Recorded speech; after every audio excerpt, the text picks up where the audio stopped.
భగవంతుణ్ణి ప్రేమించడానికి మార్గాలు అని అంటున్నారు మన ప్రీతమ అవతార్ మెహర్ బాబా. ప్రేమ ప్రేమ అనే పదాన్ని ఈ రోజుల్లో చాలా విరివిగా వాడేస్తున్నారు. అది చాలా చౌకగా వాడబడుతోంది.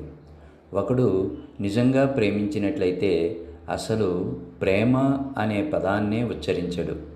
భగవంతుణ్ణి ప్రేమించడము అంటే అర్థమేమిటి? అది చాలా చాలా గొప్ప విషయం. నిజమైన భగవత్ ప్రేమికుడు ఎప్పుడూ ఏమీ చెప్పడు.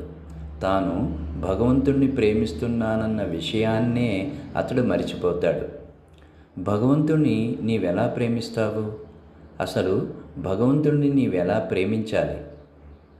బాగా ప్రచారంలో ఉన్న ప్రార్థనలు మరి ఇతర మార్గాల ద్వారా కానే కాదు. దీనికి 2 మార్గాలున్నాయి. మొదటిది అన్నింటినీ ప్రతిదాన్ని విడిచిపెట్టేయడం, అనగా నీదంటూ ఏదీ లేకుండా ఉండడం. నీ దేహంతో సహా సంపూర్ణంగా సన్యసించడం అని అర్థం. సర్వము అనగా నీ పరిసరాలలో ఉండే ప్రతి వస్తువు మాత్రమే కాదు, నిన్ను కూడా కలుపుకుని.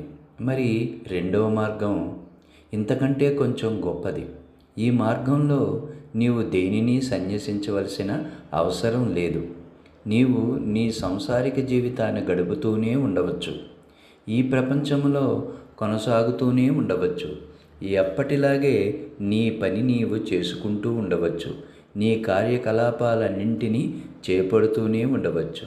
అన్ని రకాలైన వినోద కార్యక్రమాలలోనూ పాల్గొనవచ్చు. దేనిని మానవలసిన పని లేదు. కానీ ఎప్పుడూ ఒకటి మాత్రం చేస్తూ ఉండాలి.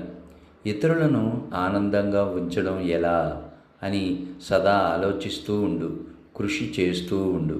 ఈ ప్రక్రియలో నీ స్వీయ ఆనందం ఆవిరి అయిపోయినా సరే అని మన ప్రీతమ అవతార్ మెహర్ బాబా అంటున్నారు.